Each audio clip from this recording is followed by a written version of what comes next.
A deep web story that happened to my friend. This story happened to my friend on the deep web. I had a pretty scary experience too, but mine was a few years ago. This story happened to my friend just 1 week ago. For those who don't know, the deep web is pretty much the internet that isn't indexed by search engines like Yahoo, Google, Bing, etc. It can only be accessed by special software, such as Tor. To give you some context, this is the friend that showed me how to get onto the deep web. He has always been really fascinated with it, but after my horror story experience with deep web hackers, he pretty much took a long break. He didn't resume using the deep web until about a year after my story, but he didn't tell anyone. He would buy stolen Apple products, drugs, etc. About a week or two ago, he was buying some cocaine. It wasn't from the seller he normally buys it from though, but it was really cheap, so he gave the seller his address and a fake email he used, so they could stay in contact until the deal was done. He wasn't too worried. This guy seemed professional, and it was the same procedure for most of his purchases. My friend told him to ship it in a movie case, or something that his mom wouldn't expect to find drugs in. This was probably his biggest mistake. He let the man know he was just a teenager. My friend isn't the most careful of people. A few days later, his mom walks in the house and hands my friend a movie that he had ordered online. He took it and opened it up. But inside, there wasn't any cocaine, just a piece of folded up paper. He opened it up and it read, "There has been a problem. Email me for details." At the bottom, the man had left a new email for my friend to contact. My friend got in his email and asked the guy what the problem was. He responded, "Something has happened. If I were to send it to you, it could be traced back to me, and we would both be caught. Meet me at the elementary school at 7 p.m. We will just do it in person." The school wasn't too far away, so my friend told my mom he was staying the night at my house, and he headed off to meet the man. He called me and asked if I could be there with him, but I was really busy with my schoolwork, so I said I couldn't. I did tell him to take a knife or something though, just in case things went wrong. When he got to the parking lot outside the school, he heard a car honking its horn. He saw it was a Jeep, but the plate had been covered up by duct tape, and the windows were tinted very dark.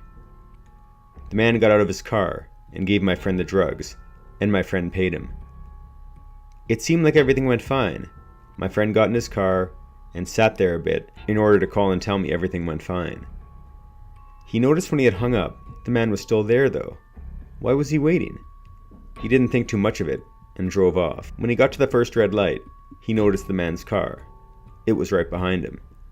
He was starting to get a little nervous, but he kept driving. When he reached his neighborhood, the man was still following him, so he decided it would be a bad idea to lead him to his house. He instead turned into the next neighborhood and took a whole bunch of random turns, hoping to lose the man. Eventually he no longer saw the car, so he pulled the car into his garage and called it a day. That night, he noticed the sound of a car engine. He looked out his window and saw the man's car, parked in his driveway. He got wide-eyed and snuck downstairs and peered through the window. Inside the car, the man was smoking a cigarette and talking on the phone. But in the passenger seat, he also saw a second man. The second man was a lot more suspicious looking, even more so than the shady drug dealer was. This second man had messed up hair, a trashy shirt, and while it was hard to see, my friend could almost make out a scar from a massive burn on the side of his neck and on his face. He kept watching the two men until the second man began to look at the window, more and more often. Eventually, he was just staring at the window my friend was watching them from. My friend decided he had enough and was going to call the cops. He didn't care if he would get in trouble at this point. He moved away from the window and called the police. The police dispatcher told him to grab a weapon or something to defend himself with and wait for the police to arrive. He had waited for about 5 minutes when he saw a figure quietly come out of his mom's room, who was still sleeping.